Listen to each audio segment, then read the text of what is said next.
of their car.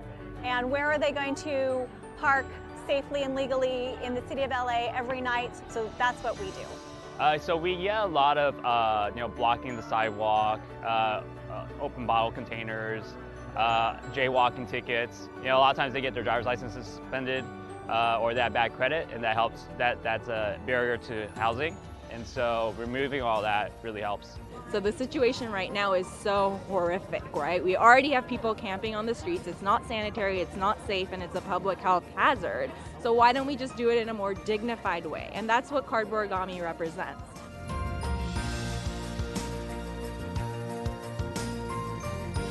I have a home right now, but I would like to know some information because I have friends all over in LA that they are homeless, and I want to see if I can help them. And most of the people we see are people we knew when they were housed. People in Milwaukee are not becoming homeless and say, I'm going to go to LA. People in LA who are homeless started out in LA. So we're basically just helping our neighbors and helping our neighbors navigate the system. We don't have enough shelters. We can't build them fast enough. So that's why this is an immediate intervention that people need to support, and we need to really do this. From helping those experiencing homelessness to helping our veterans, many don't know where to find the help they need, but a recent resource fair offered a one-stop shop for a variety of services.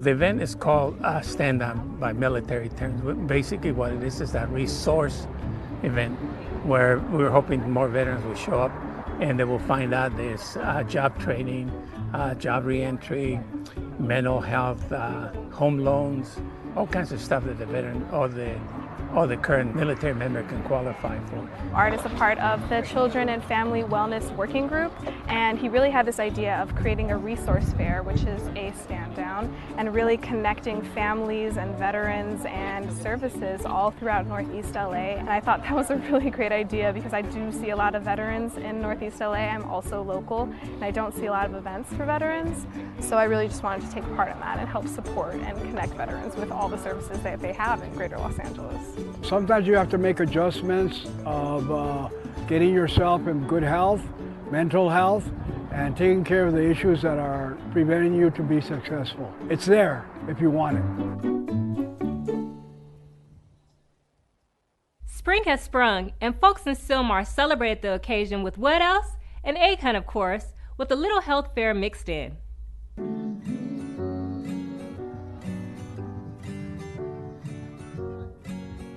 So today at Sylmar Rec Center, we have our annual egg hunt. This year we are incorporating a health and safety fair to provide valuable information and resources to our community.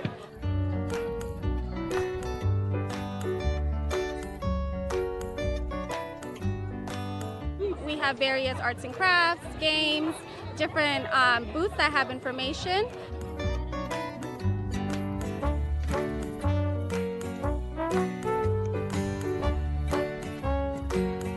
We'll be having our actual egg hunt for all children ages 0 to 12 years old.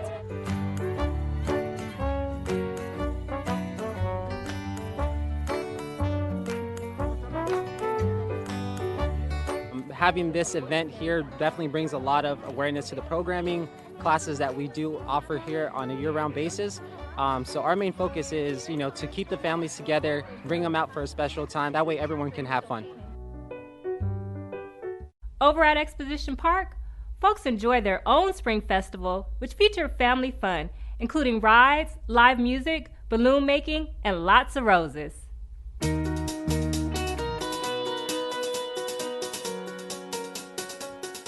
Expo Center holds an annual spring festival, so we thought it'd be great this year to host it in the Exposition Park Rose Garden. I mean, we have over 60,000 different types of roses. This is a very historic garden, and it's operated and owned by the City of Los Angeles, Department of Recreation and Parks. And so we thought it'd be great for folks to come in and smell the roses and just have a lot of fun.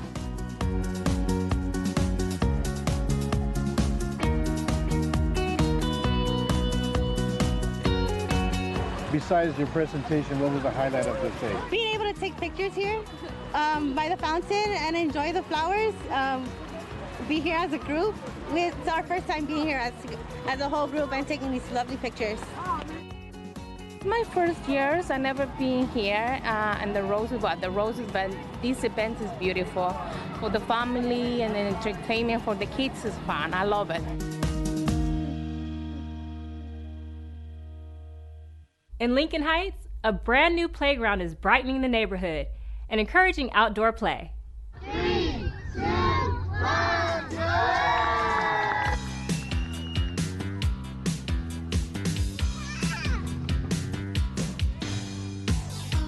I started in the department 30 years ago. In 1990, this was my second assignment. So this is very special to me, and this community will always be special to me. We hosted a community meeting here, and the community was very excited about this new playground. You know, these are 5 years old, they love parks, they need to get outside. So and there's not that many around in this block. So to be able to dedicate this wonderful structure, the shade, the kids do not have to be in the sun. They can play all day. The community of Lincoln Heights said, you know what, we want this playground to be interactive, we want it to be quality, and we want it to be accessible for children in this community that we know are living with disabilities. Look here what you've done. From a dusty little place that nobody cared to play, it has turned into a beautiful, beautiful treasures. And so to see these young kids now play, I feel like being a little kid. I wish I could be their age. I can enjoy this beautiful park.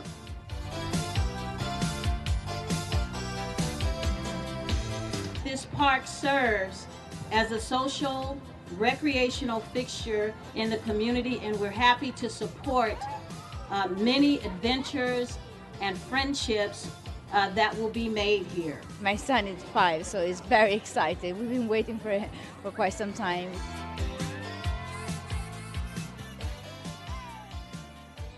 The LAPD Museum puts on a carnival for the community. A new furry member joins the LA Zoo family, and Westwood gets a new stop sign. All this in City Beat.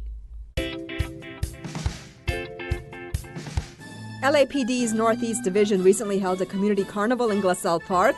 Proceeds benefited the LAPD Museum. Both kids and families enjoyed rides, games, and naturally, yummy funnel cake. The LA Zoo recently added a member to its family with the birth of a new female zebra foal. The first such birth since 1988, the zoo welcomes visitors to come say hello to the cute new baby girl. And 5th District Council member Paul Koretz recently welcomed a new stop sign to the intersection of Kelton and Massachusetts in Westwood. A recent surge in traffic has led to a surge in accidents, and the new signage will help to curtail that. They don't have to watch for somebody plowing through at 60 miles an hour. Now there will be much greater safety. The ribbon is cut and it's time to play hoops. LA's all-girls Sacred Heart High School celebrates a brand new gymnasium.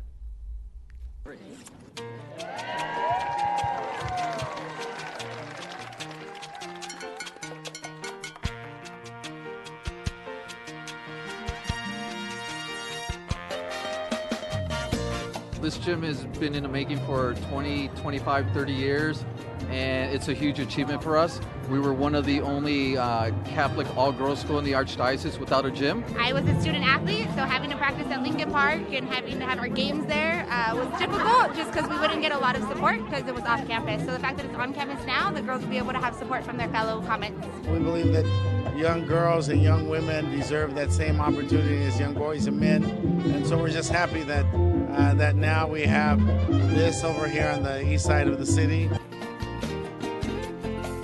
We cannot wait to make new memories in our brand new gymnasium. Coming to Sacred Heart without a gym was still a great experience, but having a gym is just an extra wow. Sacred Heart is a place where our teachers, staff, and coaches encourage us to be the best versions of ourselves possible. Thank you to everyone who helped this dream of ours come true.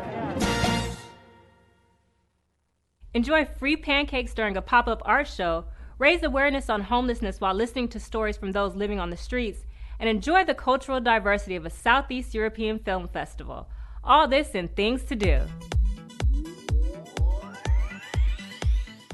Don't miss the return of the Los Angeles Pancakes and Booze Art Show. This underground pop-up art show celebrates 10 years of serving free pancakes and introducing SoCal residents to some of the nation's leading emerging artists.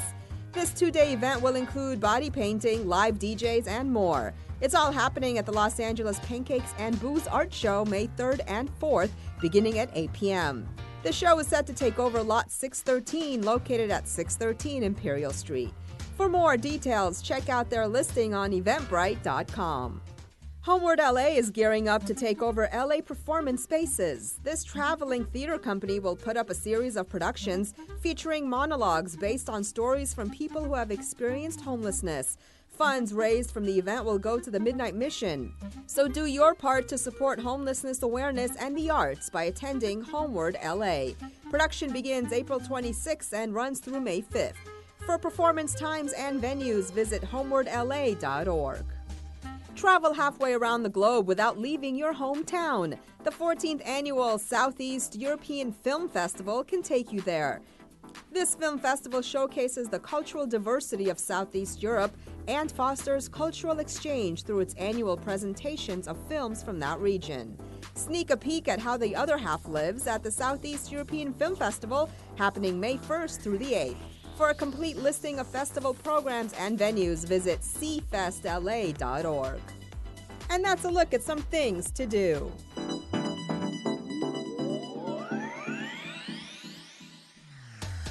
That's it for this edition. I'm Umayma Rashid. From all of us here at LA This Week, thanks for joining us. A reminder that you can catch us online at lacityview.org.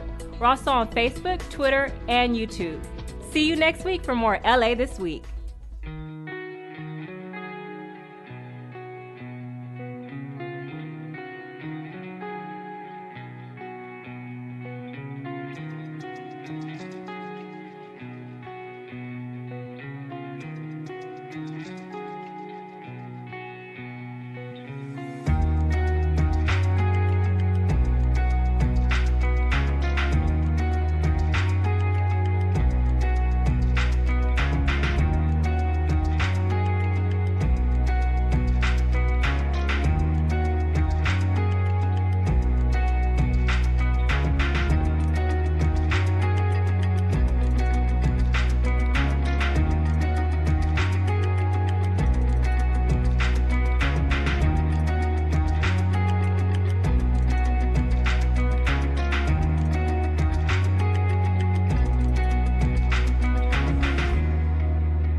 arriving at Los Angeles International Airport in beautiful Southern California. One of the first things you will see as you are landing is the ever-iconic LAX theme building. The LAX theme building is a modern icon and recognized worldwide as the space-age landmark of one of the world's youngest and most influential cities.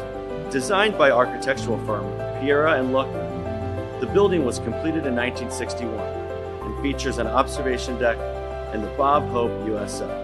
The spider-like appearance of the building is a playful and futuristic design illusion created by topping 4 steel reinforced concrete legs with stucco. The building received cultural historic status from the city of Los Angeles for its distinguishing characteristics, which are valuable to the study of that period's style and method of construction. It is also an example of mid-century modern Googie architecture. The LAX theme building serves as the symbolic gateway to Los Angeles, and the futuristic design is intended to convey new prosperity and the embrace of technological innovation. It has been and continues to be a constant reminder of Los Angeles' strive to be the city of tomorrow.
Mr. Smith?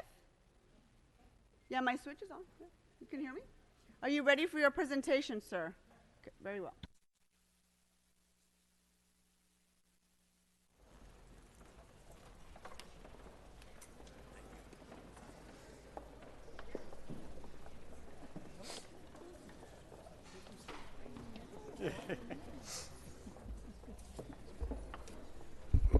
Thank you, Madam President. It's an honor to be with you today. And in a way, it's a very special double honor for me to recognize a very special unit of the LAPD today. Today we are celebrating 50 years of the Robbery Homicide Division, and it is a spectacular history of LAPD. It was started in 1969, shortly after the assassination of Robert F. Kennedy, when LAPD assigned a tremendous amount of resources to investigating the murder of Robert Kennedy. After which it was really determined that LAPD needed a specialized unit that would take these really big cases without drawing personnel from all the divisions of the city.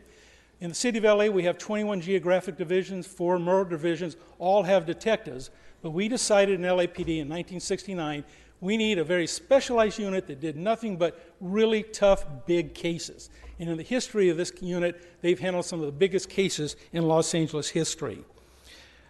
Of the original 24 detectives that were assigned to RHD, there are now 75 detectives with 9 civilian employees that support the department.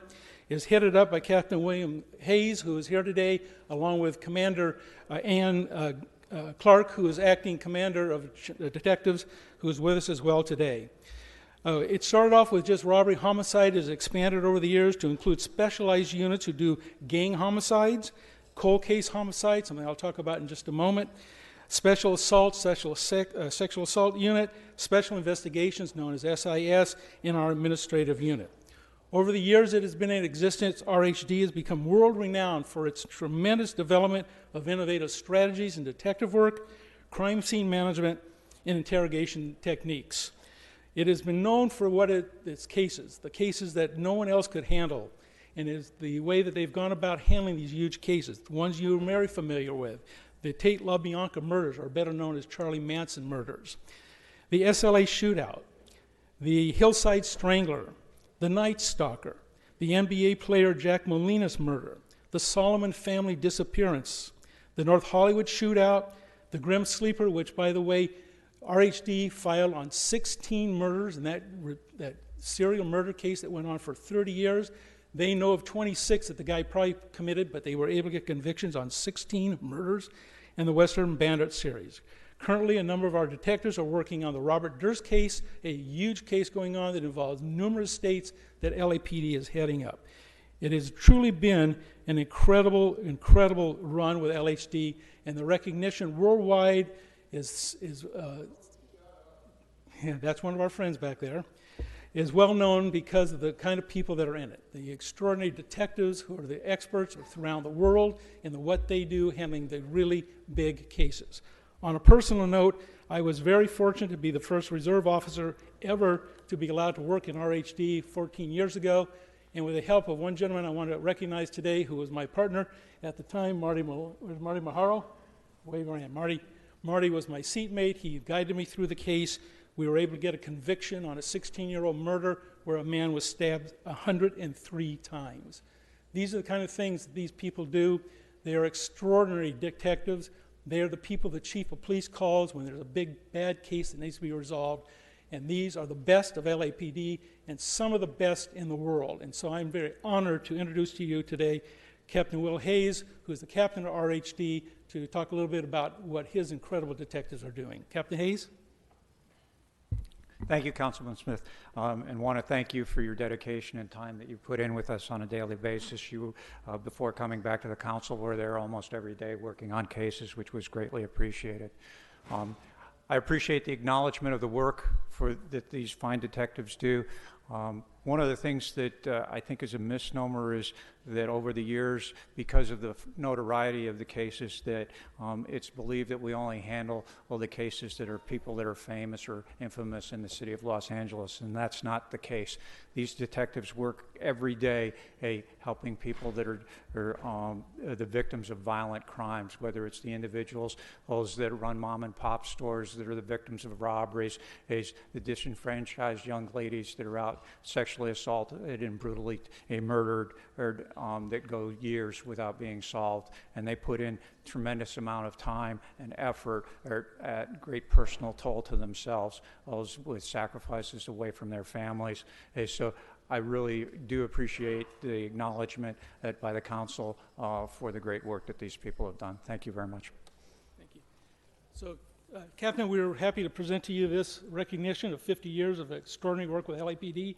We're going to take a couple pictures here, and then we're all going to go back and take some formal pictures. But thank you very much. For you. Thank you. Where's Becky? There's Becky.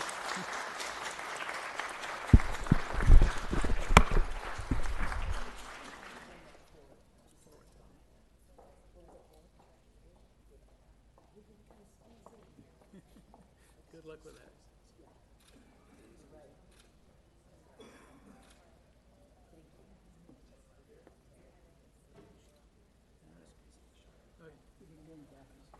Walk this way, as they say.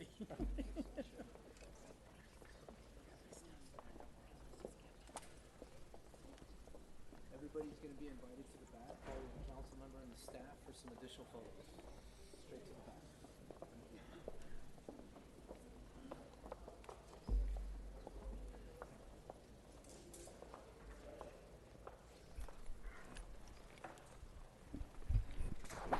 Members, if you just please help me welcome a group of students from my district, from Liggett Street Elementary School, from Panorama City. You want to stand up, boys and girls? Let's give them a big welcome.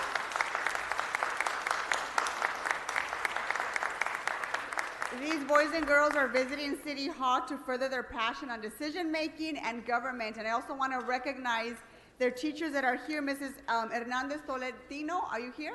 Wave. There she is. And how about Mrs. Reyes? Are you here? Thank you very much for bringing the students here today. Wave so you can see yourself on TV. There you go. Welcome. I hope you enjoy your field trip this morning. Thank you very much for being here. You're welcome. Mr. Blumenfield, are you ready for your presentation, sir?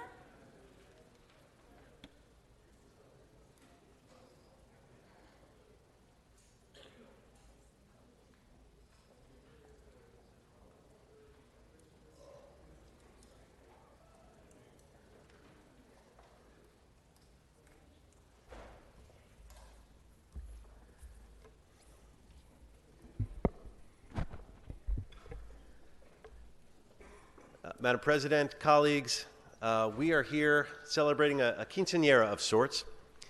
It is a 15-year anniversary of an organization that was started by the folks who are standing with me here, the Andrews.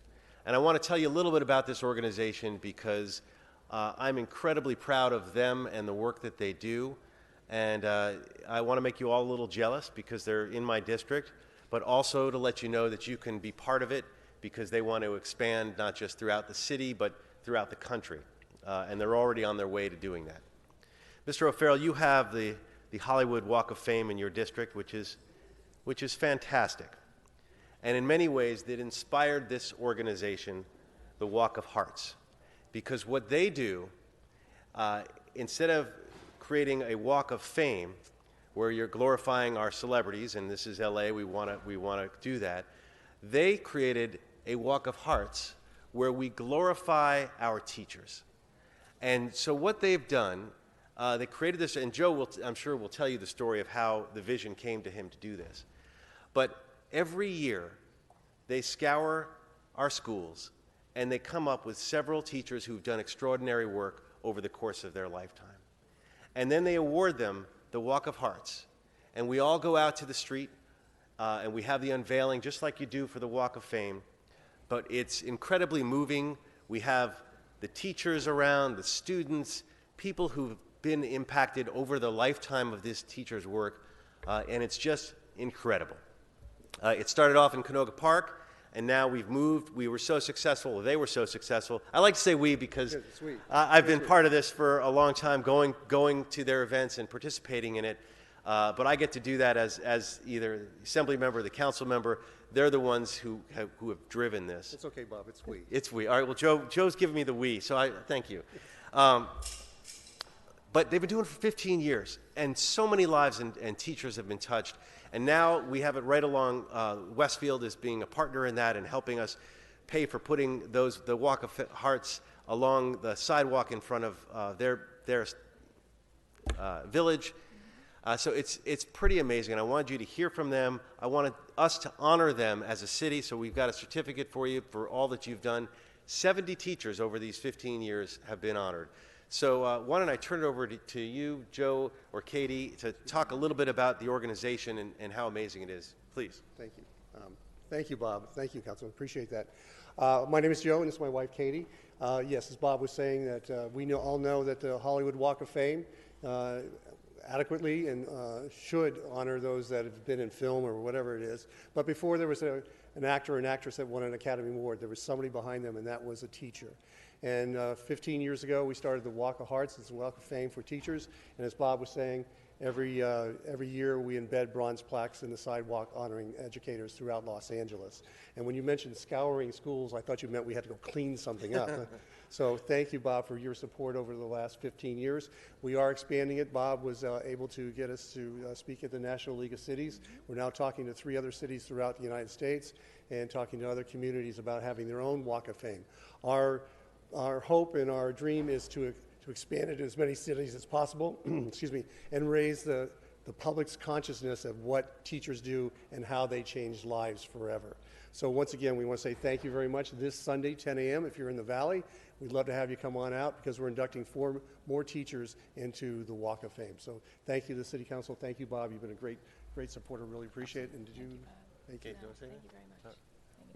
I'd just like to honor the teachers that brought their students today. I think it's fantastic that you're here. Thank you very much. That's great. Thank you. And a little something about Joe and Katie. They are so dedicated to this.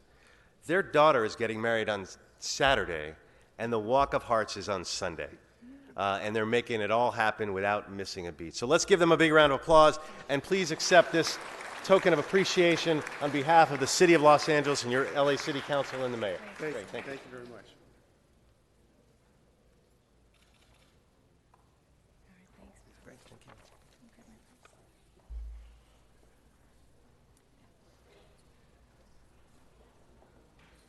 Mr. Koretz, Mr. Koretz, can I ask you to take the chair, sir?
You guys want to come and join us?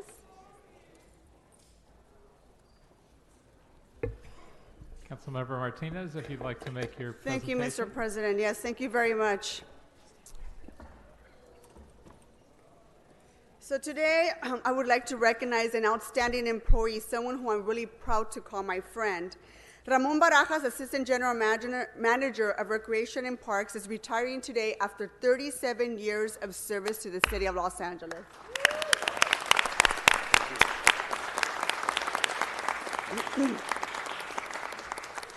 Ramon began his career at the Department of Recreation and Parks in June of 1982 as a special program assistant and moved to become a gardener caretaker, where his career in landscape and maintenance flourished.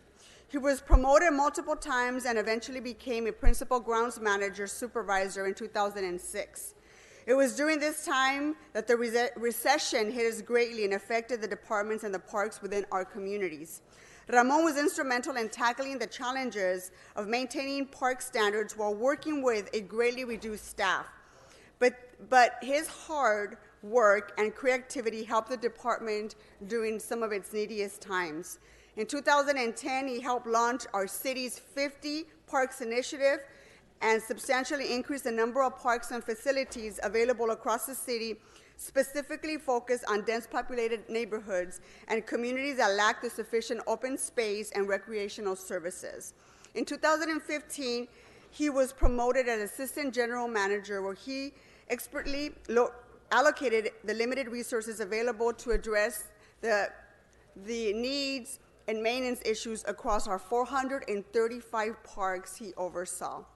Ramon has always been ready for the challenge that confronts him, providing creative solutions to issues that arise, always remaining mindful of the park and the community at large. And while managing to refurbish some of our more neediest parks, he also makes sure that there's enough clean park space for everyone to enjoy. During his time with the department, he has always embodied the spirit of getting things done, and he takes pride in his work, and he shows up on time every time and makes sure the work gets done. One of the reasons Bob and I wanted to honor him today is not only does he live in Bob's district, but Ramon grew up in my district, in the heart of my district, which is the community of Van Nuys. And one of the reasons we bonded so well together is not only do we know the neighborhood and do we remember the neighborhood in terms of what it used to look like, but when my mom first came to this country, she lived in Van Nuys, on Irwin and Sylvan, and all those neighborhoods, which is where Ramon used to get into all his troublemaking as a young kid. But one of the things that I love about Ramon, and every time we open a brand new park in my district, is he understands the need of kids that look like us. And he remembers a time where we didn't always feel safe at our parks, and sometimes that was the only avenue for our parents to sort of help us get through the day, is walking us to the park and signing up us for sports activities. And one of the things Ramon and I constantly talk about when we do a grand opening of a park is we want to ensure that the kids in our neighborhoods understand and enjoy our clean parks, our safe parks, but also understand, like we did, the importance of giving back. And this is one man that has never forgotten where he came from, that has always put his family first, and he's always made sure that our kids had some of the nicest playgrounds to play in. And for that, Ramon, I will always, always be indebted for you for not only your dedication and never forgetting where you came from, but to ensure that Rec and Parks always maintains our parks for the neediest communities in the city of Los Angeles. I'm heartbroken. I didn't know he was going to retire. He laid on me when we were opening a brand new soccer field in North Hills. I'm like, what are you talking about? You're not going anywhere. You're too young. And he said, it's time for me to go. He's had some challenging times in his family. I think his wife needs him. So I want to thank you for letting us have Ramon for so long, for 37 years. I know it takes away from our families and our children, but nevertheless, he is an amazing man, and I'm very, very honored to honor him today. And with that, I want to also have my colleague Bob Blumenfield say a few words. Thank you, Nuri. And I think you characterized Ramon exactly right, as someone who gets it, who's there, when he's at the parks, and he's not just cutting the ribbon on a park, he understands the community and has been part of our community. Not only does his son go to school in the district, but I've known Ramon, and our lives have intersected for more than 20 years. We first met in the early 90s when I was working for Congressman Berman, and we were creating Hanson Dam, the recreation area, specifically trying to build a swimming lake and a pool, and I got to first meet him then. But we didn't really start to work with each other until 2000 or 1999, when had just become Congressman Berman's district chief of staff, and he was principal for the whole valley at that point. And so we would have these meetings back then about where things would go and how it would work. And so we got to know each other then, not knowing that our lives would continue to intersect over the years. We'd go different directions. And then, got to develop a little bit of a friendship. And then when I came to the council, and who is the main guy for the valley, and who is someone who understands the valley, and assistant general manager, It's Ramon. And so we shared that, and I forgot about the parade as well. When we worked on the parade, he was the main guy for the parks. And so we've had this long intersecting relationship, and as I said, I've gotten to know him, and what Nuri said is absolutely true. He cares. In fact, he doesn't just coach. He used to coach baseball. Not just the professional job working for Rec and Parks. You'd think that'd be enough, but then on his own time, he coached his kids, and then some of them grew up, and now he's still coaching. He coaches 3 teams in Reseda, not 1, not 2, but 3, with Frank Bush as well, and. I mean, it's amazing. So when you talk about the needs of Reseda Park, he's not just approaching as an AGM. He's seeing the kids on the field. He knows what they need. He lives it and breathes it. And the good news, it's sad news that we're losing him. It really is heartbreaking. The good news is he's not going to stop coaching and being a park user and a park advocate. And I know if there's an issue with the park, well, you have a direct line to Mike, but you'll let me and Nuri know right away. So we wish you just the very best. I really do hate to see you leave, but I'm thrilled that you're going to have a new chapter and do exciting things at home, and just I wish you all the best. Thank you. All right, thank you. Thank you, Bob. I would also like to introduce Mike Scho, the General Manager of Rec and Parks, to say a few words as well.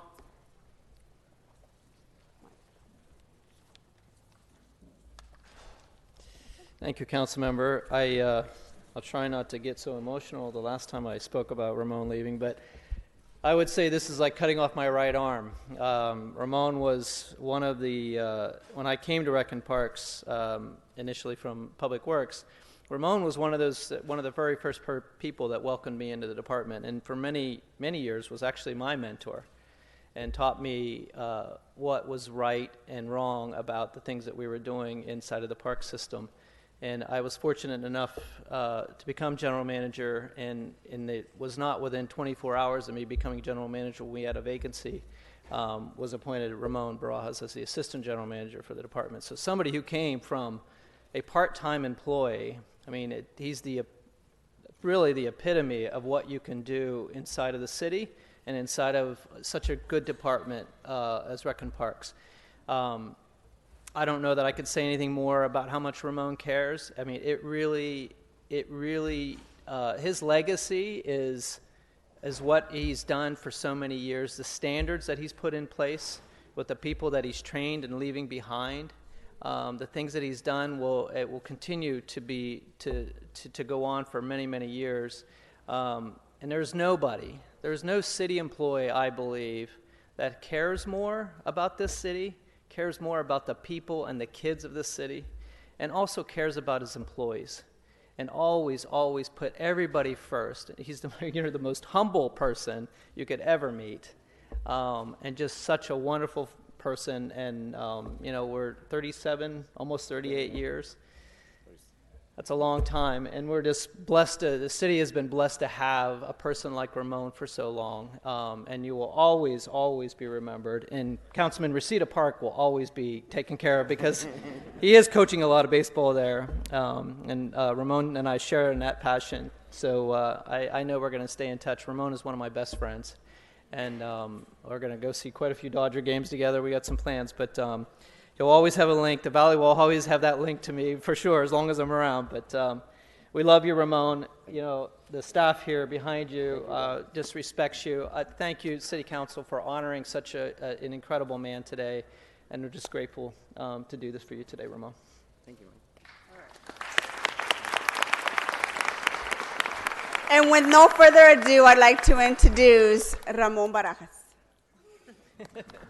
Good morning. Good morning. I want to say thank you. I'm just going to go brief, but I was born right in Royal Heights, and I moved to Van Nuys when I was 6 years old. And I started getting in trouble by the time I was 13, but luckily I found the city, or the city found me. And to tell you, excuse me, the city changed my life. It has provided for my family, for my kids, my wife. I was able to buy a house, and wasn't. Sorry about that, but I just want to say thank you to everybody. It's been a pleasure working with all the council offices. We've done a lot of projects out there.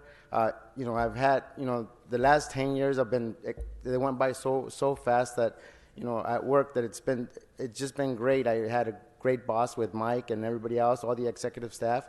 I did have some challenges, and a lot of you send me flowers and send me cards when my son Robert passed away.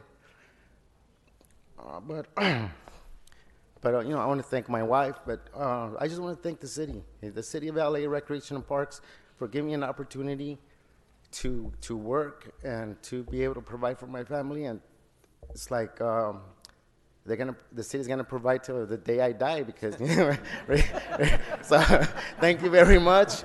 It's been it's been an honor for somebody that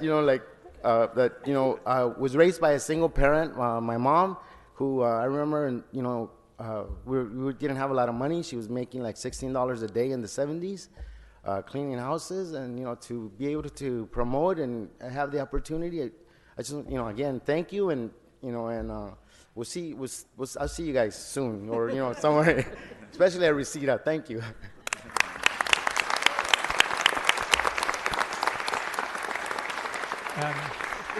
This is why you're such a great guy, because you're one of us. Ms. Anyways, Martinez? Ramon, we Martinez? have members on the queue. Yes. Yes, Yes. we have members on the queue, and it's a manual queue because it's not working right now. So Okay.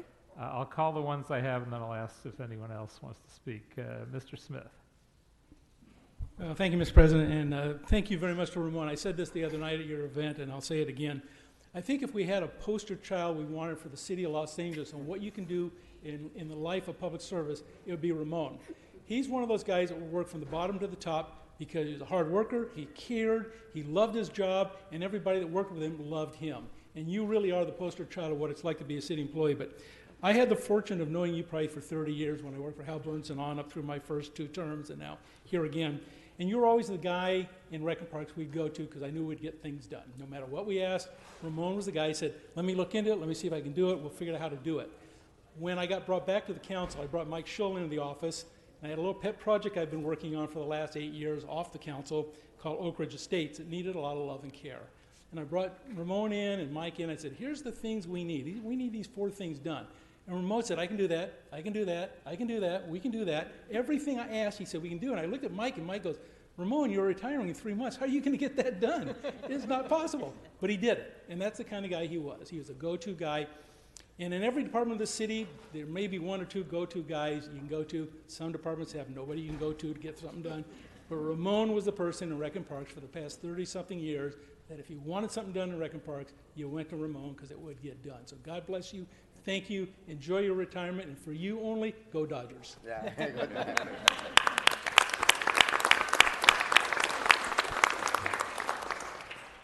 Mr. Rue. Thank you, Mr. Kratz.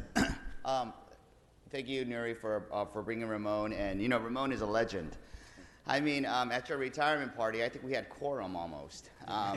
And I just want to thank you for all your work. I mean, as a newer council member, I didn't get to work with you as closely, but even in the short time that we did, you did a couple of projects. And I actually want you to stay so you can finish some more projects, but I get it. You have a family, you have other things to do, and you did give so much of your life to the city of Los Angeles. Thank you for all your sacrifice and all your dedication. The city is great because of individuals like yourself. And, and as it was in your retirement dinner, I mean, the amount of connections that you built and the amount of people that you knew, that's the reason why you got stuff done, because you know how to work with people. So thank you so much for everything that you've done for our city and for everything else and all the Angelinos. So thank you so very much. Thank you. Mr. O'Farrell. Thank you, Mr. President. Bob and Nuri, I hate to break it to you, but Ramon belongs to the whole city of Los Angeles, not just the San Fernando Valley. And we're all going to miss him. I think you radiate character, humility, and professionalism. And if there's anyone that was always just laser focused on the job at hand and just getting things done for 37 years. As Mr. Smith said, you are the example. I think you're the epitome of what a city employee should be. And I think you may not realize it, but you're a model for all of us. Whether it has been a recreation resource or a skate park or a children's play area or a dog park, you bring the same level of professionalism and passion to creating a successful project every single time. And that'll be your legacy. And I'm very unhappy that you're retiring for us, but I'm very, very happy for you and your family because you deserve it. And I don't make it to Reseda too often, but I would certainly go to Reseda Park just to say hello to you. So congratulations, and thank you for your service to the city. I think it just goes without saying that the city family really loves you and appreciates deeply the legacy that you've left for all of us. Thank you.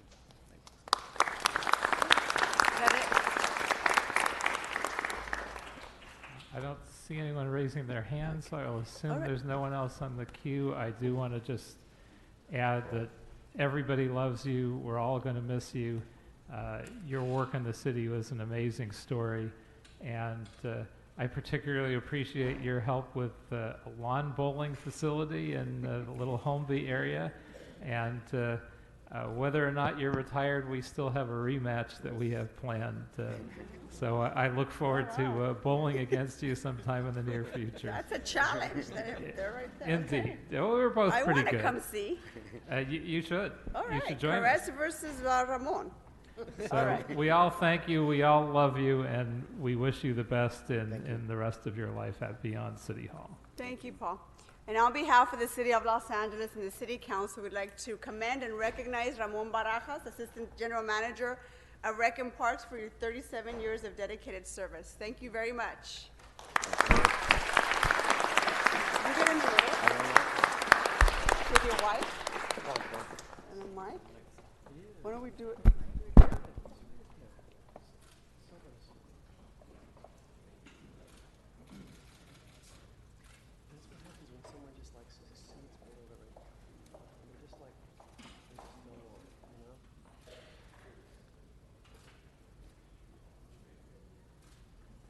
Thank you.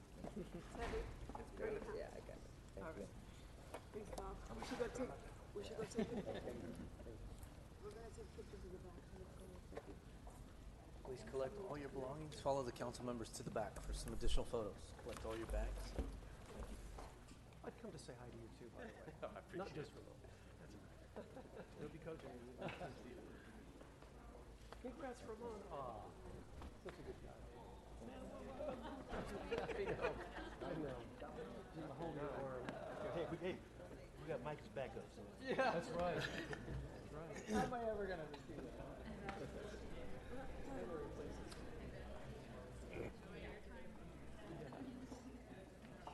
Yeah, thanks. Good. That was a good one. Yeah, that was Oh, look, everybody came out. Oh, I know. He is lovely. Hello, hello. Mr. Clerk, if you could please call the roll. Blumenfield, Bond, Buscaino, Cedillo, Harris, Dawson, Weezer, Koretz, Krikorian, Martinez, O'Farrell, Price, Rodriguez, Rue, Smith, and Wesson, 10 members present, and a quorum, Mr. President. First order of business. Approval of the minutes. Councilmember Martinez moves. Councilmember Smith seconds. Next. Commendatory resolutions for approval. Councilmember O'Farrell moves. Councilmember Bonin seconds. Next. Mr. President, there is a request from member to refer item 3 back to the Housing Committee. Further, the Department of Building and Safety recommends that items 1B, D through H, J, and K be continued to July 2nd. Without objection, that will be the order. Very good, sir. Item 1 is an item noticed for public hearing. The Department of Building and Safety recommends that items 1A, C, and I be received and filed inasmuch as the liens have been paid in full.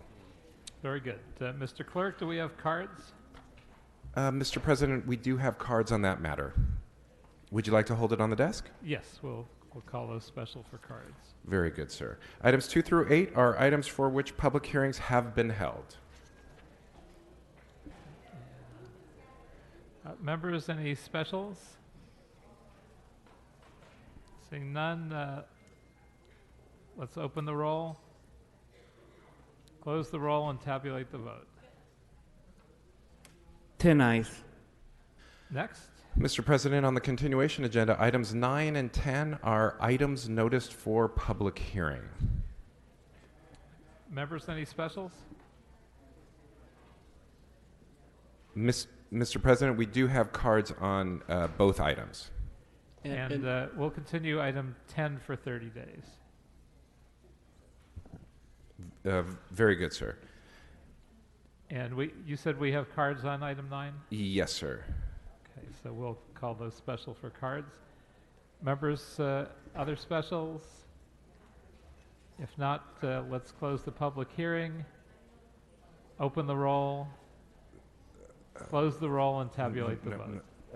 Mr. President, pardon me. In as much as there's cards, we should hold that on the desk until such time as we've taken them.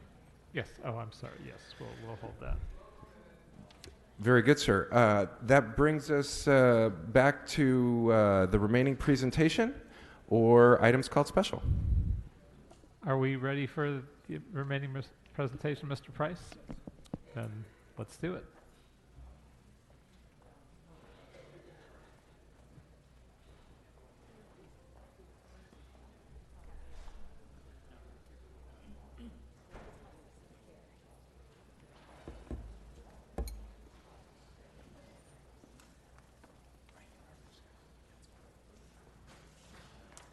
And Mr. President, while we're waiting for the presentation, that item that was continued, item 10, it was continued to June 4. Mr. Price? Thank you, Mr. President. Members, we've got some special guests this morning, but let me ask you to turn your attention to the screen first. Dear Sebastian, after careful consideration of your application, it is with great pleasure that we offer our congratulations on your acceptance. In the beginning, it was just me and my mom, and she used to work 2 jobs. She used to make sure I went to school. I had a lot of problems at home. You know, I knew people were looking at me like, you're a high school dropout and you sleep in your car. So that was really hard. I was born in Mexico. I came over here when I was 8 years old.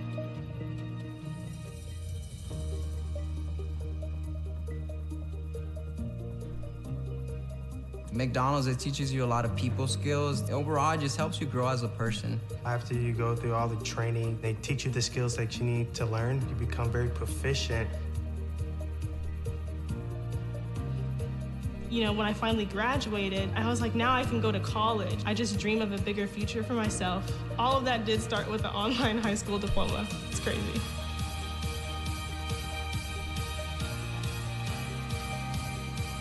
When I walked across the stage and I grabbed my degree, it was super emotional because, look, I'm here.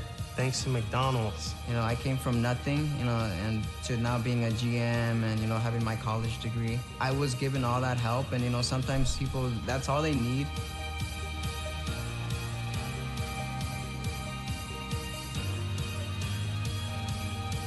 I feel really hopeful about my future. I feel like I can really achieve anything.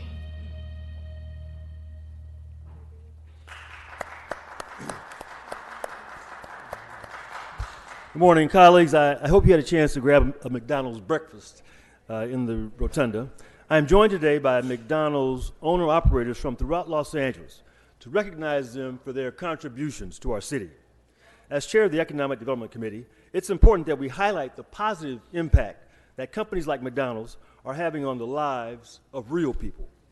And I applaud their efforts to effect positive changes across the communities by creating jobs and recycling issues. I'm happy to showcase all the good this company is doing and how they're shifting the way they do business. California was McDonald's first home, and the city of LA is home to over 100 McDonald's franchise restaurants, at least one in every council district. McDonald's feeds 25 million customers a day in the U.S., and it would take 13 days to feed the entire population. McDonald's is on a journey to provide their customers with more delicious, sustainable, and quality and healthier food options. For example, McDonald's classic burgers have no artificial preservatives, no artificial flavors, and no added colors from artificial sources. By 2020, McDonald's will source a portion of their beef in the top 10 beef sourcing countries from suppliers participating in sustainability programs.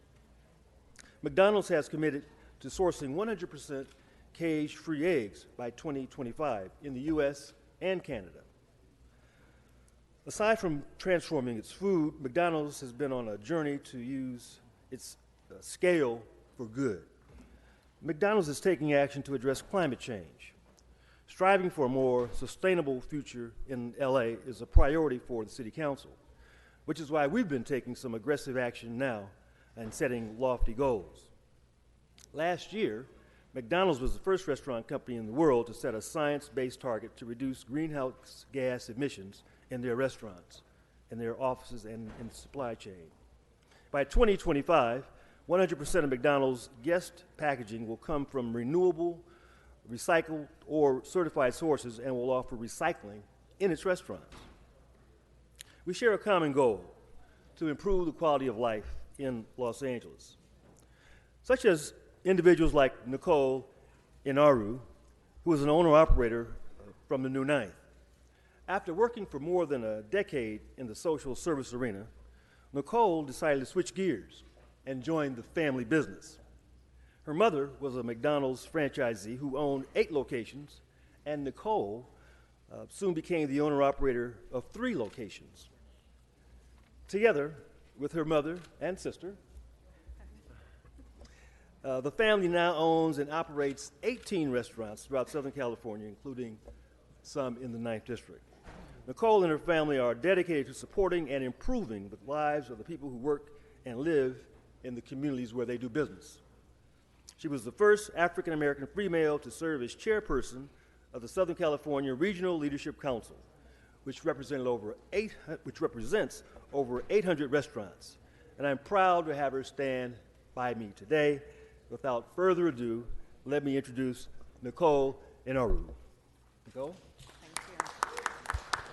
Thank you so much to the City Council President, and also thank you so much to Councilmember Price. Yes, I am here actually representing all of the owner-operators. I have a lot with me here today, and also some of our wonderful employees, and it's a great pleasure for us to be able to do business in the city of Los Angeles. We have a history in Los Angeles of being one of the oldest regions. We started here at McDonald's. There are many second-generation owner-operators, such as myself, my sister, some other people we have here whose parents and some grandparents started in McDonald's and now continue that legacy of having the priority of giving back to our communities. We offer, based on the requests from our consumers, we offer a variety of flexible menu items and choices, and we really focus on hiring from within our community. We support local schools, churches, and community groups, and Ronald McDonald House Children's Charities. We pride ourselves at McDonald's on being America's first best job. We really give an opportunity for people to work in our restaurants, to be able to learn those important life skills and utilize those to either decide to stay with us and grow within our organization, go on to do other things, or even become owner-operators. We have many owner-operators who started off as crew people working in the restaurants and now own restaurants themselves. We really have a focus on supporting and encouraging education with our employees. We provide flexible schedules. We have a signature program that you saw the commercial about Archways to Opportunity, where any employee who's worked at any McDonald's for more than 90 days is eligible to get $2,500 in tuition assistance. We also provide English as second language classes, and also we have now extended our high school program and college advisory services to family members of employees, not just employees. We have over 500 participants in the Los Angeles area, and since 2015 have awarded over $750,000 in assistance. Additionally, we offer scholarships for students going to HBCUs through our Thurgood Marshall program, and also offer scholarships through our HACER program. We are very proud to have participated and supported former First Lady Michelle Obama's Reach Higher program. Wednesday was the National Signing Day, so it was a great opportunity for us to demonstrate how important education is to us at McDonald's. We recently unveiled a campaign called Black and Positively Golden, which focuses on showing the positive things that are going on in the African American community and really focusing on education, empowerment, and entrepreneurship. So we have a lot of great, exciting things going on in our restaurants. We're very proud to work in the community. We look forward to continuing to work with the city in the community, and we welcome all of you to come into our restaurants, take a tour. I know Councilmember Price has been to my restaurant and toured through it, so we can demonstrate all the things that we're doing. So I really appreciate the opportunity, and on behalf of all the owner-operators here and our employees, we really say thank you. Thank you, Nicole. We appreciate your leadership, your involvement, not only as a business person, but as a community person, you and your family. Thank you. Mr. Curran Price, we have members on the queue. Okay. Mr. Harris Dawson. Thank you, Mr. Price, for bringing this presentation this morning. I just wanted to acknowledge that your presenter today is a McDonald's franchisee in the 8th Council District. And she has one of the busiest, cleanest, friendliest McDonald's anywhere. And I really appreciate your presentation about everything that's being done in the community. I was just discussing with Councilman Bonin.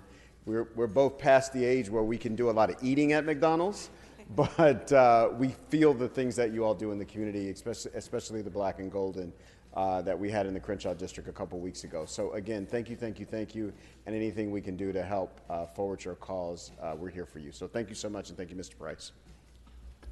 Mr. O'Farrell. Thank you, followed by Madam Mr. Rue. Thank you, Mr. Price, for bringing all these wonderful people in to talk about the other side of McDonald's that people need to better understand. And I just want to say a few things about my relationship and my working relationship with McDonald's Corporation and the franchisees, and that is going back to the minimum wage discussion in 2014. I wanted to hear directly from businesses that would be impacted by this very complex issue that we felt a very strong desire to lead in a minimum wage increase that would strike the right balance. And so who would that impact the most? Restaurants. So I called a series of meetings and met early and often with our small restaurant operators. And fast forward a few years, when I introduced the Straws Upon Request motion, I knew that in Los Angeles we did not want to exempt any food establishment or beverage establishment from the Straws Upon Request law that the state has exempted from. And so who did I call and invite to the table again? McDonald's. And we had weeks, if not months, of discussions about what that could look like, and how I conveyed to McDonald's what a wonderful opportunity this could be for the nation's largest fast food operator to pioneer and innovate a way that we could do this with the economy of scale that you have and all that. And then, as you know, Ms. Martinez, when we did the press conference at the steps of City Hall, there was Mr. Chang right with us. And then when we adopted it, and on Earth Day, when it went into effect, the Straws Upon Request only ordinance for the City of Los Angeles, there was Mr. Chang supporting this. And it wasn't just twisting you and intimidating you, but we worked together to help make this happen. And I think that that's the way. We don't need to be in the business of picking winners and losers when we engage in proactive, forward-thinking policy on the environment or business or the economy. I love that we can work with all of you to collaborate on a way to move our signature initiatives forward. And that's how I feel about McDonald's and my relationship with you. And I deeply appreciate that partnership. And I just got to say that Ronald McDonald House is in my district. And I know that there's a very close relationship with McDonald's Corporation and Ronald McDonald House Charities. And what you do for the children and families at Children's Hospital should be talked about a lot more, because I can't say enough good things about that wonderful, wonderful organization and what it does for the families that I represent in my district. So I love what you do. I commend you and congratulate you. And again, Mr. Price, I'm so glad that you were able to pull this together and highlight the great works that these owners, operators, and employees of city workers, how they help uplift our neighborhoods. Thank you. Mr. Rue? Madam Chair, I wanted to just rise also to recognize McDonald's for all of the great work that you guys do. But I'm a little upset because I didn't get the memo this morning about the McDonald's breakfast, so I missed it. But I'll make up for it later. Everything that was highlighted, I just want to say, not just the big stuff like the Ronald McDonald's House, which is, by the way, is not just locally in the United States, but it's also global. Just the little things that you guys do, like hosting LAPD officers to meet with the community and providing cookies and coffee, opening up and providing food for local homeowner groups or neighborhood councils to come in and use a space or actually provide food for various events. All those little things help. All those little things are very neighborly, so I really want to applaud you and congratulate you on that, even all the things that you weren't able to mention. And also want to recognize, and I know Councilman O'Farrell already did, but T. Chang, a good friend from a long time ago and former past chair who's always involved and you would think, how are you operating your business when you're doing all this other stuff? But thank you for everything that you've done, and thank you for all the great community work that McDonald's does. Thank you. Thank you, Mr. Price. Thank you, Mr. Price. That concludes members on the queue. Thank you. Thank you. Thank you, members.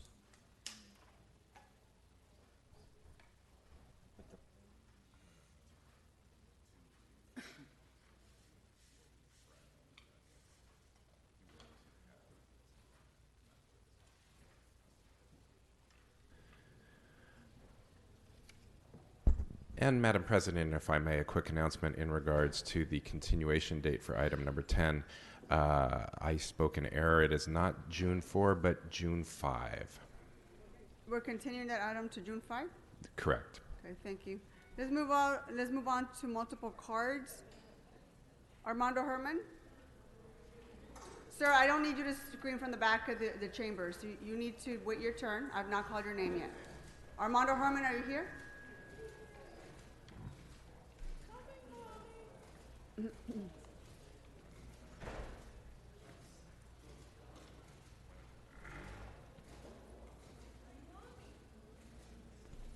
You're speaking on item number 1, 9, and general public comment. Fellow Americans, have you not heard that they continue to process this fascist idea about liens? And these liens are unconstitutional for 2 reasons. 1, they do not send certified mail to the occupant owner of the property. 2 is they charge you this ridiculous 300% to hold you hostage, to extort monies. They'll make you keep coming 2 or 3 times, spending $20 for parking, staying here all day for 2.5 hours, agitating my stress, agitating my anxiety. And I'm saying to you folks, stop harassing and retaliation on these liens. For example, take into consideration item J in CD 14, 330 North Minto Court, a $4,000 lien. And that's because Jose Huizar is under an FBI investigation. Also, on item 9, which is old business, that's another issue. Item 9A, special. in retaliation by the city attorney. But that's something else someone else will speak about. So at 5514 West Ventura Boulevard, when I was up in Pasadena, I mentioned that Herb Wesson's son is using his mailing address. You need to get back on the item that you actually signed up for. Okay, ma'am. Then also on CD8, 1852 West Vermont, extortion of $2,000. On item H, CD8, 1552 West 59th Place, another $4,860 and change. This is criminal activity of extortion and crime. Give him his 1 minute of general public So comment. FBI, what are you doing about Mr. Weezer? I called for the record, Washington, and asked Roybal Allard, why aren't we allowing the wetbacks to come across the border to our sanctuary cities? I want sanctuary cities open to all border brothers. Bring all the wetbacks by busloads to California, Los Angeles, and San Francisco, Mr. Trump. We want more measles. We want a crisis that is uncontrollable like today, with the honor and dishonor of veterans, homeless people, and the American citizens who are on our streets.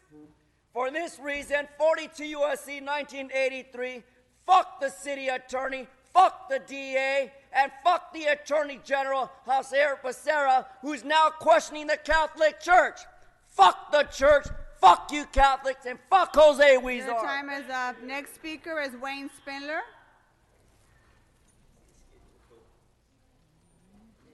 You're speaking on items 1, 9, and general public comment. That's right. Good morning, niggers, and Greg Smith. So, what we got here? Sir, there are I need you to goddamn please remain problems calm. Go here. ahead. Get back on the item, or I'm going to have you Right. removed from council chambers.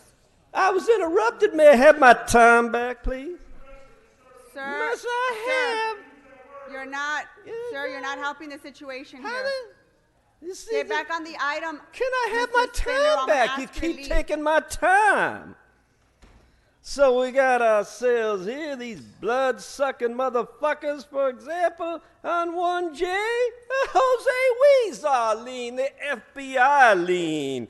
Wave a lean, fool. He ain't gonna help your ass. And I'm asking Greg Smith, the only human being left that I can identify in the council, for God's sakes, wave these fucking leans.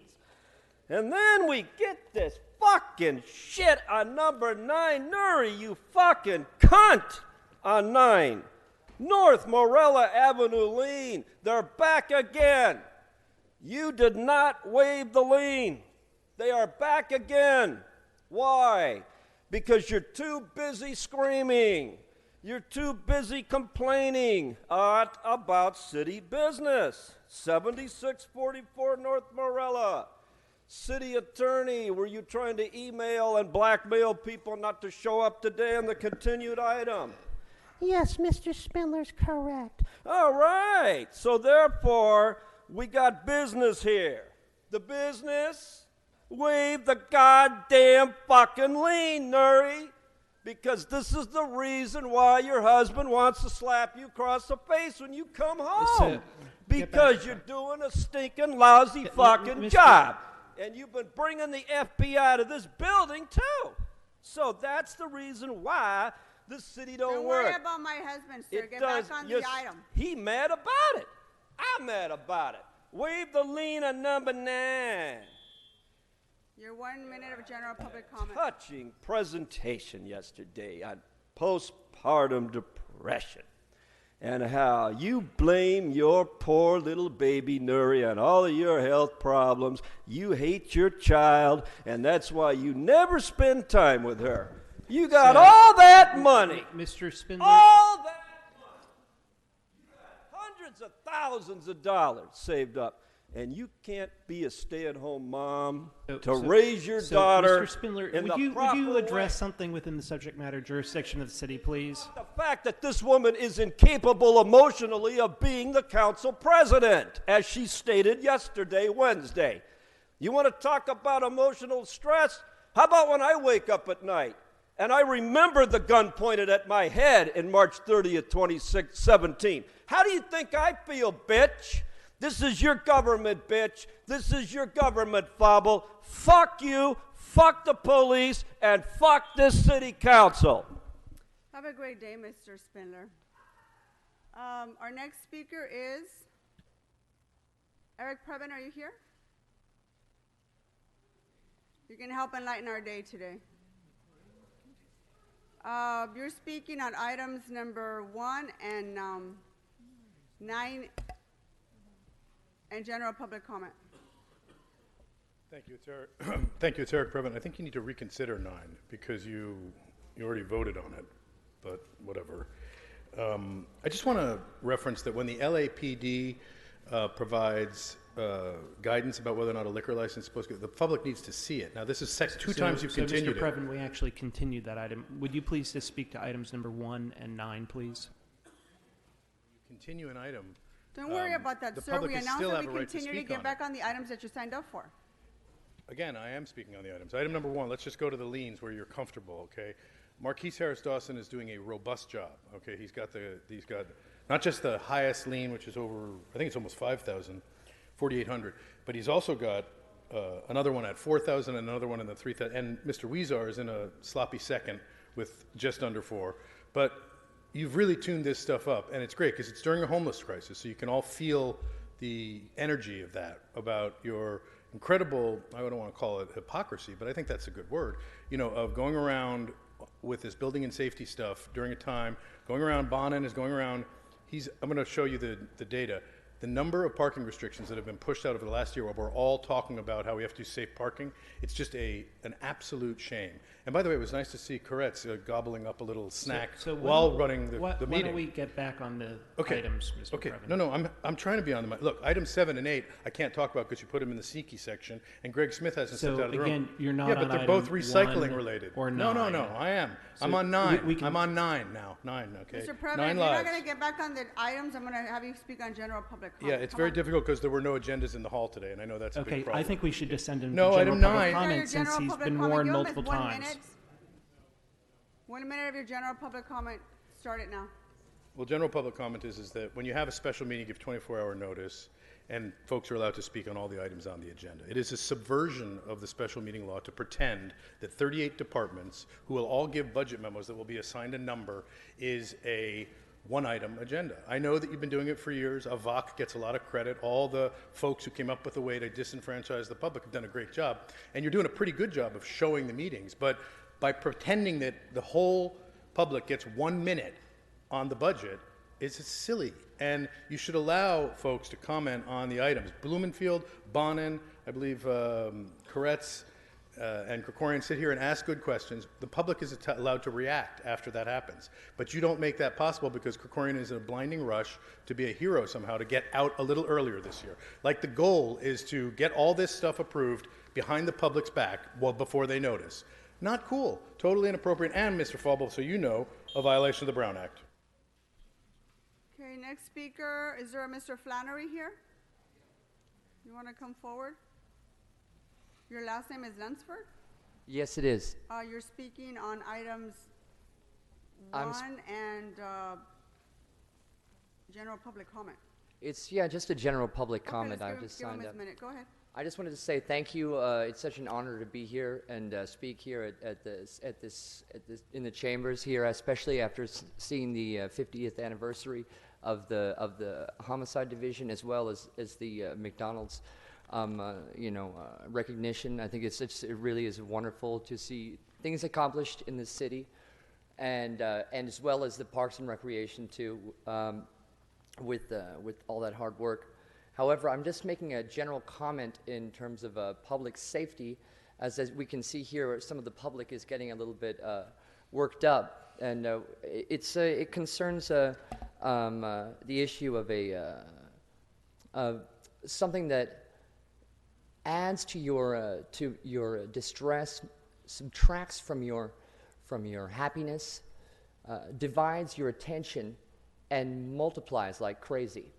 And what I'm talking about is the acute infestation. Your time is up, sir. Thank you very much. Thank you. Have a good weekend.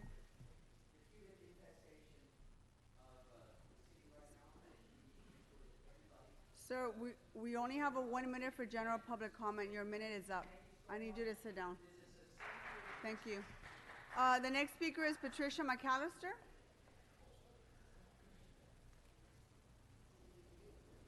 And you're speaking on item one, and general public comment.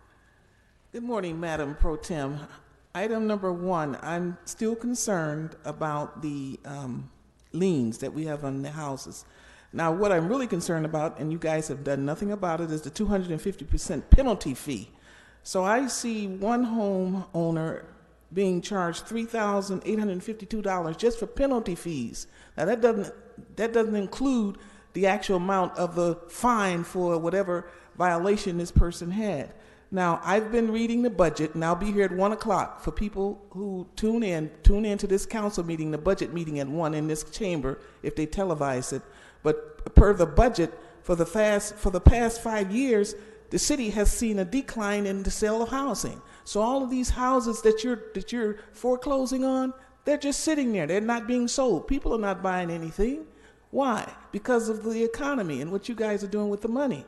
Okay, these illegal aliens selling those hot dogs and fruit on the street, they can't afford to buy these houses. So you need to stop foreclosing and stop these liens.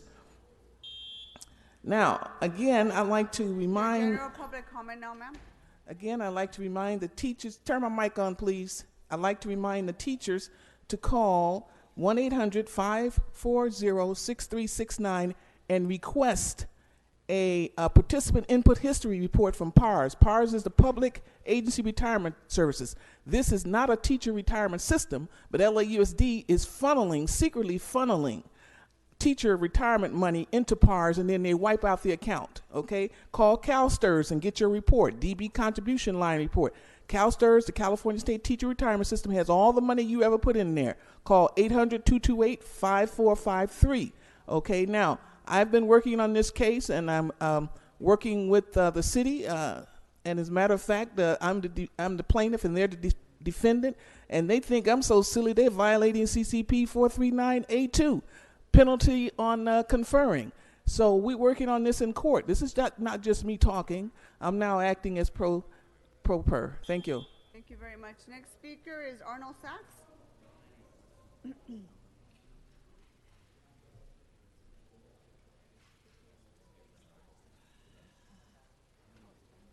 So, Mr. Sachs, you're going to speak on items number 1 and general public comment. No, ma'am, I'm going to actually speak more. No, you're not. Items Those are the notice two for items you signed up for. Notice for public hearing, as the gentlemen who were talking earlier are allocated extra time. So, there was Mr. Sachs, you're on item 1 right now. Hearing, sir. It says it in your agenda. Item notice for public hearing. They had an item notice for public hearing at Metro headquarters So, all right, you're on off Thursday. topic. So, Madam President, he's refusing to get on topic. I suggest we send him to general public Mr. comment. Sachs, you're either going to get off topic or I'm going to have you sit down.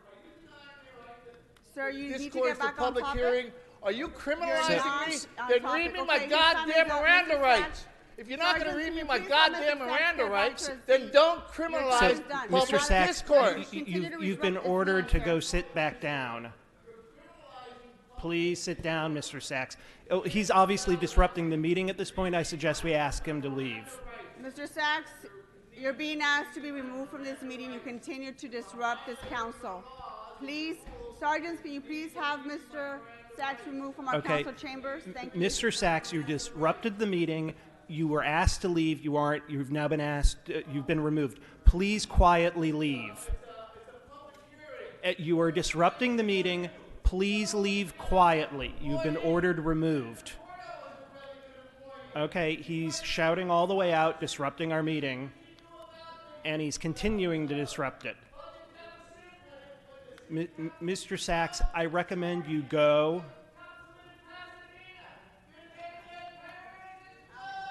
And so I'm sorry, Madam President, but we can't continue business with Mr. Sachs shouting from the back of the room. All right, I'm going to call the next speaker.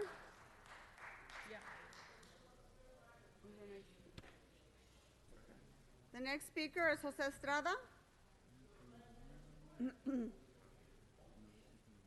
You've signed up to speak on items 9A and general public comment.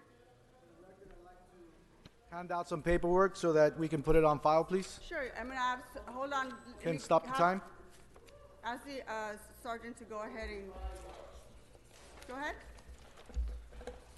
So, I'm Jose Estrada, the owner of the property that has a lien that was here twice, second time here, wasting my time, taking time off work, not knowing why a lien was imposed on my property when there was fire damage to the property, which you can see the date of the occurrence was March 2nd, and Building and Safety imposed a fine on my property on April 22nd. If the inspector went to the property on April 20th and saw that it was a vacant home, unlivable condition, why am I here standing trying to fight this lien? You know, this is a waste of time. I've tried to resolve it. If you could see on page 5, I got an email from them at 7 o'clock this morning responding that they still wanted to proceed. Okay, never in 45 days did I hear anything from them. Okay, and sir, that was the same way. Your minute is up, so do you want to go ahead and talk during your general public comment, or did you want to waive that? Yes. You know, this is very embarrassing. Building and Safety, the way they handle this, saying you've been notified. This is the only certified letter I received from them. Okay? It's a vacant home. Nobody's going to receive any mail in a vacant home when there are homeless people walking by, taking things of little postings that they put. I can't control that.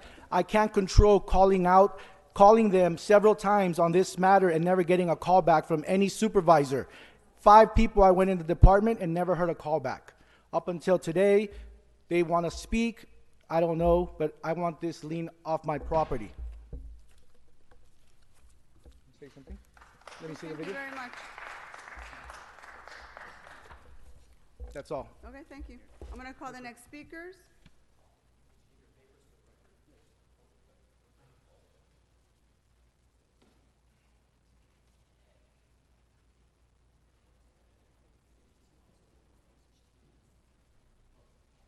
Okay, we're going to go ahead and move on to general public comment members. Mike Greenspan, are you here? Is Major Dodson here? You're next, sir. You have 1 minute for general public comment. Mike Greenspan, a Bruin butt-kicking Florida Gator. It's great to be back after the council recess. We've both got a respite from each other. With this holiday, there's a good chance for reflection upon ourselves as well as our relationship with others. We are a city of many different ethnicities, races, religious faiths, political views, and of various levels of social economics. Hopefully, with all of our differences, there can be a spirit of mutual respect and toleration for each other. At this time of the year, the Christians celebrate Jesus dying on the cross and resurrecting 3 days later. In the Christian world, we celebrate Easter Sunday with an Easter egg hunt, the Easter bunny, and eating ham and yams. That's funny. Bunnies don't lay eggs, and Jesus never went on an Easter egg hunt nor ate ham. He will return as King of Kings. In Judaism, we have Mitch Englander. So I'm he not is here sure with this is in the subject matter jurisdiction of the city. Could you connect it up with city business, please, somehow? Okay. That Kike Englander. That Kike Englander. Very well, thank you. Major Dodson, are you here? You want to come forward? You've got your 1 minute of general public comment, sir. Thank you, ma'am. Technology, I'll refer to technology as smart. Technology interface to attain goods and services is referred to as smart. Smart ads help Los Angeles earn in a smart city on multiple platforms, supplementing our income, affording us the opportunity to focus on building small businesses and spending valuable time with our families. We ask the City Council not to pass legislation hindering the ability to earn additional income using smart advertising. Ride-share platforms and smart delivery platforms need this. We don't want to lose this additional income and the benefits from it. Those of us using these platforms. Los Angeles has led the world in new ideas. This is the future, and LA welcomes the future. Please don't put any bans on smart ads and smart advertising. Thank you, City Council. Thank you, sir. Next speaker is Luis Estrada, followed by Jose Duenas. Is Jose Duenas here? Hi, my name is Everyone, Luis minute of general Estrada, public comment. and I'm the father of Jose Estrada, who's facing a lien these days. I'm a general contractor. When I came to United States, I didn't know how to speak English. I went to school. I raised my kids. I started earning $1.25 an hour, and here I am today trying to speak with the city attorney. Like I said, I'm a general contractor doing business with the city for almost 30 years. I recommend my son to try to speak with the city council of our neighborhood, which is Mrs. Nuri. We never heard anything back from them. We're here again. Yesterday we had a phone call. My son told me that someone from the council district 6 offered my son to pay $600 and be done with the lien. And I told my son, I don't like that proposition. Why? Because I don't think it's legal and it's fair. Sir, for the record, my staff did communicate with you back and forth, and I'm going to take care of the lien today. So I'm going to take care of it, but please do not represent our office because we did communicate with your son. Thank you very much. Our next speaker, and the matter will be taken care of today, by the way. You're welcome. Go ahead. What is your name, sir? Jose Dueña. Welcome. Good morning. Good morning. I'm here to represent my company is the advertisement, Firefly. I'm working hard every day. And then I see you want to take out the advertisement. Please, I need to say stop harassment because that's the income extra in my family for buy food, buy gas, and support my family. That's the only I want to say. Thank you, Mr. Ferrer. You're my counsel. I need you. I know your support. Otherwise, thank you.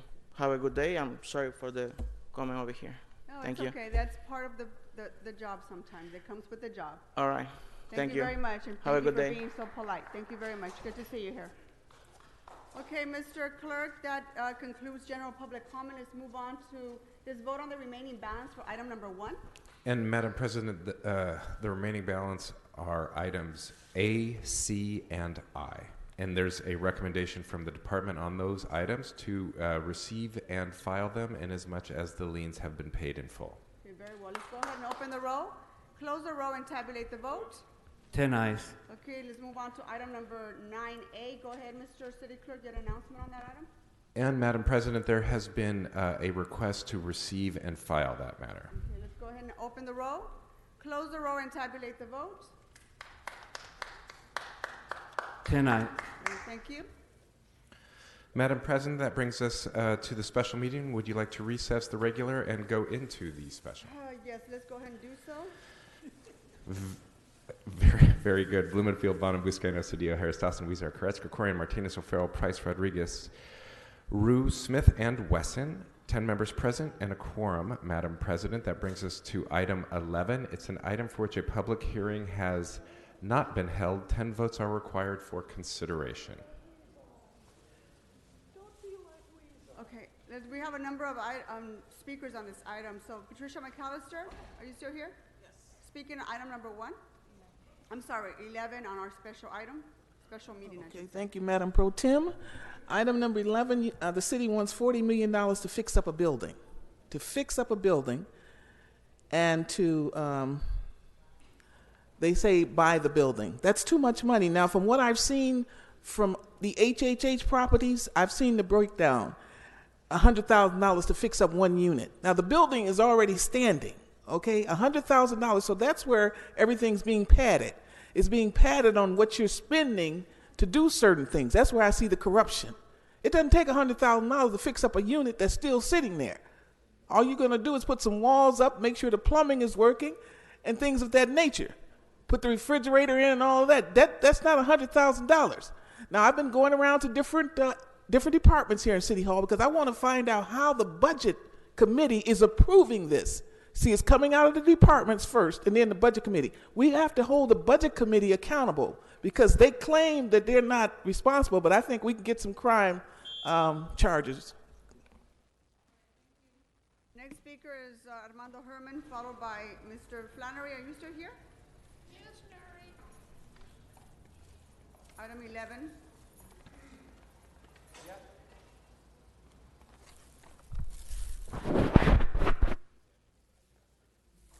Fellow citizens of America, under Responsibility Act of 1982, known as TEFRA, why are we holding a meeting without public entertainment? Why can't the public weigh in on this matter of a special held on a Friday at the last minute? I'm demanding that this motion be held for the accountability that the public will be heard and speak on. You discriminate against race, especially against African Americans, against Hispanics, and against the minority population like myself who find this disgraceful unaccountability to allow transparency. And I demand that 128 multifamily rental housing fall under the federal USC to investigate criminal crime, criminal activity, and the FBI pursue why these white fucking politicians like that fucking fool up there, you fucking asshole, are doing the wrong to the people.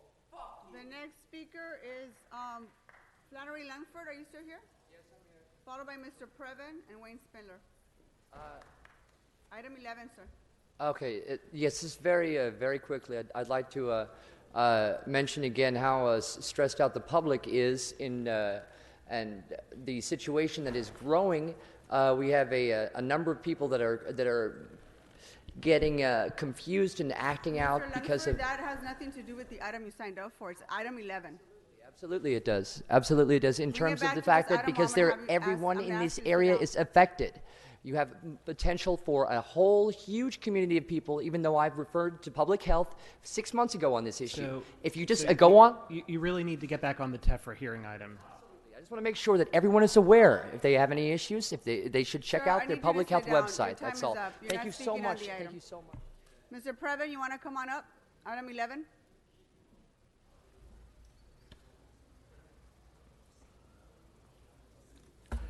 Yeah, Eric Previn from Studio City. And, you know, the TEFRA hearing is where the city is essentially approving the go-ahead on $40 million worth of bonds for 128 units in Monica Rodriguez's district. They're multifamily rental housing. But the thing that bumps me is that they're going to enter into an ADA agreement and, you know, to affirm that the project will comply with the American Disabilities Act, 42 USC Section 12101. And you guys play this game where there's no real hearings. You don't, as Mr. Sachs was frog marched out for talking about a public hearing, you seem to disregard the purpose of a public hearing. And your practice, which is your current practice of mushing together TEFRA hearings, like this TEFRA hearing, continue to interrupt me, and you'll be frog marched. You're off topic, Mr. Herman or Mr. Previn. Again, really don't litigate people while they're talking for a minute. It makes you look like an idiot. Okay, and it hurts you're us. off topic, Mr. Disagree. Previn. You've interrupted me. I'm going to give you right back what you give me. Mr. Previn to sit down. He's No, not. He continues okay, not yeah. to be Thank on you, the item Councilman. of item 11. He understands the rules. He continues to not follow the rules. Thank you, Mr. Previn. Next speaker is Wayne Spindler.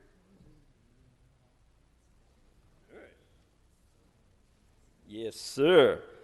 So that fat, cunt, greasy little bitch, Monica Rodriguez, trying to slide past that $40 million of grease up her ass. Yes, sir. To do what? Go to Fillmore Street is the equivalent of the ghetto of the valley. A fucking armpit. So you're going 128 units of goddamn unsuitable housing. Greg Smith wouldn't house one of his chihuahuas in one of those ugly units. No, sir. It's beneath us niggas to talk about this here on a Friday. We should be talking about positivity and not the negativity of the TEFRA. No, sir. The FBI, fool. That's why we put these up. Investigate this item. 1, 2, 500 FBI, please arrest So let's get back on topic, Mr. Spindler. Thank you, Mr. Spindler. You're done.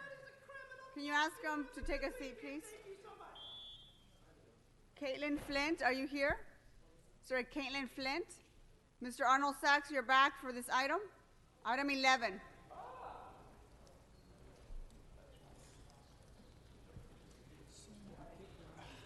The special meeting, so you know the rules. You guys stick to the item. Yes. So, the special meeting is about hearing, you know, by the way, there is no notice of your special meeting in your agenda packet. And that's a violation of disability rights, ADA rights. Sachs, you need to get on item. I am explaining, Madam Chair, please clean the shit out of your ears. There's nothing wrong You are with violating ADA rights by not including a written report of item number 11 in your agenda. Mr. Sachs, please speak to the TEFRA item. Attorney, please. I know you went to law school, but going to Mr. Arnold Sachs' Bazooka time? Joe Law School. Wayne Spindler, if you get out of your chair one more time, I'm going to have you removed from the council chambers. Allow people who have some idea what they're talking about to get engaged in public discourse, not free speech. There's a big difference between the two. You're still and off if you topic, were, Mr. If Sachs. you were any kind of attorney, you would know the difference. I understand. Mr. Bullwinkle says, to take a seat. He keeps disrupting the meeting. At least he's trying to do something. Thank you very much, Mr. Arnold Sachs. Okay, that concludes speakers on this item. Let's go ahead and open the roll, close the roll, and tabulate the vote. 10 ayes.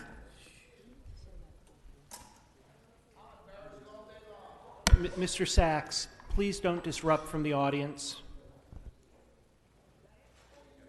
Special meeting if you're going to do it. Liz forthwith. Madam President, would you like to send that matter forthwith? Yes, I do. Very good. Without objection, that would be the order. What's before us? Do you wish to adjourn the special and return to the regular? Let's go ahead and do that. And what's before us? Council has motions for posting and referral. Posted and referred members, are there any announcements? Seeing none, can we all please, Mr. Harris Dawson. Tomorrow afternoon on at Crenshaw Boulevard and the brand new exciting Obama Boulevard in the city of Los Angeles, we'll be having a great celebration tomorrow to celebrate the renaming of that street, sponsored by our own Council President Wesson.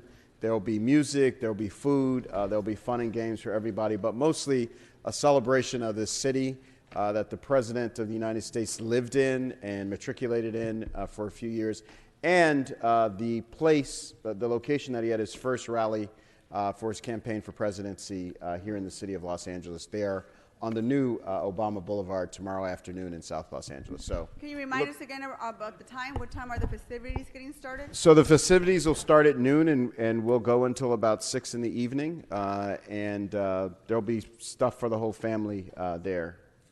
Thank you very much. Any other announcements, Mr. Blumenfield?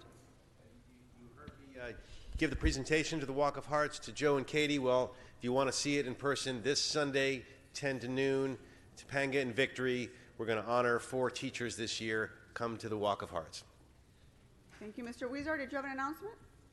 Okay, thank you. Let's all please rise for adjourning motions. If we can ask the members of our public out of respect to please stand up for adjourning motions. Mr. Weezer. Thank you, Madam President. And colleagues, I ask that we adjourn in memory of Eva Gardea, a resident of her beloved Los Angeles. Since the 1960s, Eva passed away peacefully earlier this week after a year-long battle with dementia. Eva arrived in the United States soon after the end of World War II, and only after her father said it was safe to go there now. She dedicated her young life to working to help support her younger brothers and sisters get an education in Mexico. Many of her siblings became professionals in Mexico, a point of pride for Eva. She was also fully committed to her Catholic faith, attending St. Francis of Assisi Church in Silver Lake for more than 50 years.